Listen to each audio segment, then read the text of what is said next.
देखिए प्रश्न है, एक प्रकाश किरण अपवर्तनांक √2 वाले प्रिज्म से न्यूनतम विचलन कोण से अपवर्तित होती है।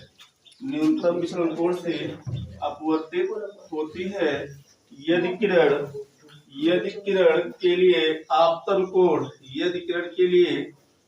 कोण अपवर्तन कोण का दोगुना हो तो प्रिज्म का अपवर्तक कोण ज्ञात कीजिए। थोड़ा सा फोर्स करना, अपवर्तक कोण हमें निकालना है। देखिए इसमें क्या छेद दिया है, अपवर्तनांक दिया है √2। देखिए क्वेश्चन में अपवर्तनांक दे रखा है, अपवर्तनांक दिया है n = √2, ये वैल्यू दिया है और हमें अपवर्तक कोण ज्ञात करना है। आपतन कोण जो है अपवर्तन कोण का दूना है, तो आपतन कोण यानी आई, आपतन कोण कह रहे हैं, आपतन कोण बराबर किसके है, तो अपवर्तन कोण के, मतलब दूना है तो कह रहे हैं 2 गुणे अपवर्तन कोण। अर्थात मैं लिख सकता हूं आपतन कोण को I से रिप्रेजेंट करता हूं और 2 इंटू अपवर्तन कोण को R से। चूंकि हम जानते हैं प्रिज्म के सूत्र से, अब प्रिज्म का सूत्र क्या है, तो n = होता है sin प्रोडेटा delta m plus a upon 2 और टोटल का अपान sin a/2। देखिए n का वैल्यू दे रखा है √2।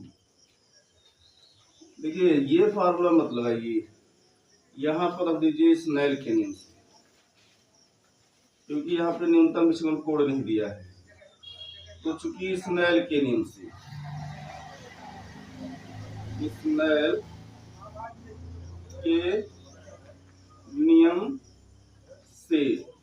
अब स्नेल का नियम क्या है, एक वर्णीय प्रकाश के लिए आपतन कोण की ज्या और परावर्तन कोण की ज्या का अनुपात एक नियतांक होता है।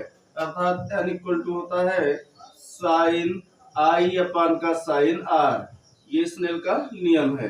देखिए n का वैल्यू दे रखा है √2, n के प्लेस पर मैं रखता हूँ √2 = sin I = दिया है 2R, यहाँ पे 2R पुटअप करा दीजिए, अपान में sin R ऐसा रहने दीजिए आप।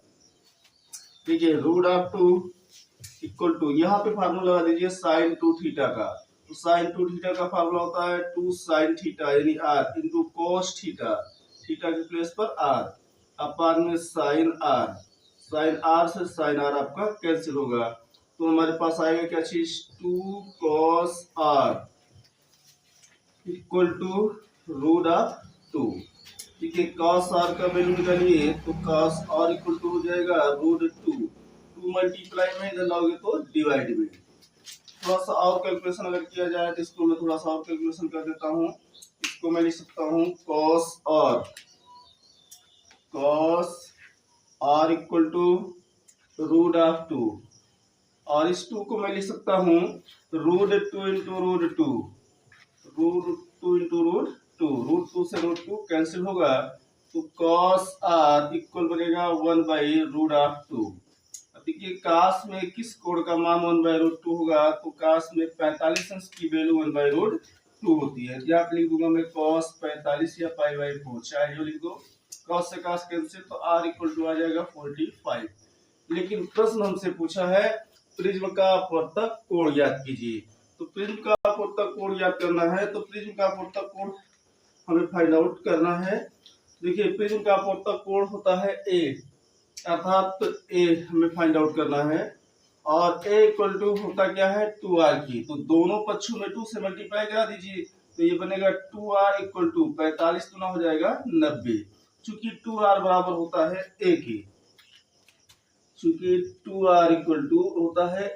तो इसलिए अपवर्तक कोण